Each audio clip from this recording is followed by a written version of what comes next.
আলিপুর আবহাওয়া দপ্তরের তরফ থেকে বেরিয়ে এসেছে বড় আপডেট। আজ বাংলার 11 জেলায় বজ্রবিদ্যুৎ সহ নাগাড়ে বৃষ্টি। সাথে জানিয়ে দেব বাংলাদেশের আবহাওয়া, রাজ্য জুড়ে বসন্তের আনাগোনা। মনোরম আবহাওয়া চারিদিকে। তবে হাওয়া অফিস বলছে এই আবহাওয়ার গতিবিধি বদলাতে খুব বেশি সময় লাগবে না। একদিকে যেমন তাপমাত্রা বৃদ্ধি পাবে, অন্যদিকে রয়েছে বৃষ্টির পূর্বাভাসও। আলিপুর আবহাওয়া দপ্তরের পূর্বাভাস সত্যি করে গতকাল থেকেই বিক্ষিপ্ত বৃষ্টিপাত শুরু হয়েছে দক্ষিণবঙ্গের বিভিন্ন জেলায়। আলিপুর আবহাওয়া দপ্তর জানিয়েছে যে 4 জেলাতে বজ্রবিদ্যুৎ সহ বৃষ্টি চলতে পারে। গত বুধবার থেকেই শুরু হয়েছে সেই ঝড় বৃষ্টির তাণ্ডব।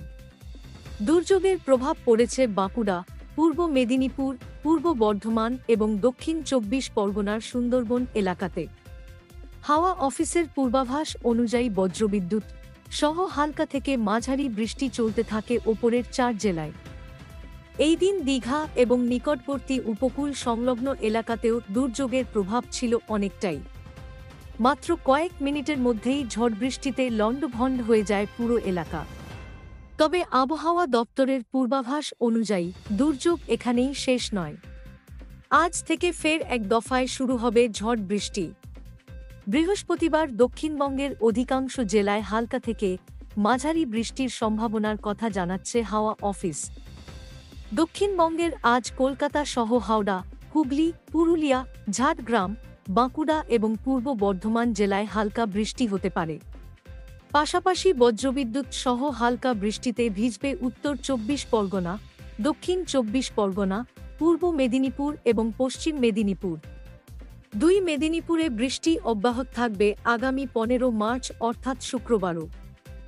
এই 2 জেলা ছাড়া দক্ষিণবঙ্গের সব জেলাতেই সেদিন আবহাওয়া শুষ্ক থাকবে। তবে আগামী শনিবার ফের একবার বৃষ্টিতে ভিজবে গোটা দক্ষিণবঙ্গ। ওই দিন দক্ষিণের সব জেলাতেই থাকবে হলুদ সতর্কবার্তা। একই রকমভাবে বৃষ্টি জারি থাকবে আগামী 17 মার্চও। হালকা এবং বিক্ষিপ্ত বৃষ্টিপাত হতে পারে দক্ষিণের জেলাগুলিতে। এবং উত্তরবঙ্গে আগামী 5 দিন শুষ্ক থাকবে উত্তরবঙ্গের আবহাওয়া।